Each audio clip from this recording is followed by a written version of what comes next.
We cool not confirm your identity, এটা কি জন্য এসেছে, এটা আসলে কিভাবে সলভ করবেন বা এটা কিভাবে আসে। এখানে দেখতে পাচ্ছেন we cool not confirm your identity.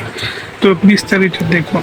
এটা ভুল আইডেন্টি সাবমিট করার কারণে will not confirm your identity এরকম একটি অপশান আসে। আবার ট্রাই করার জন্য বলে এখানে ইমেলে চলে আসবে, দেখতে পাচ্ছেন resubmit your ID will not your confirm identity. দেখতে পাচ্ছেন এখানে কিন্তু নোটিফিকেশন এসে গিয়েছে। আপনারা যখন ফেসবুক 180 দিনের জন্য সাসপেন্ড হয় তখন আপনারা ভোটার আইডি কার্ড কিংবা ড্রাইভিং লাইসেন্স কিংবা পাসপোর্ট সাবমিট করার পর এরকম অপশান আসে।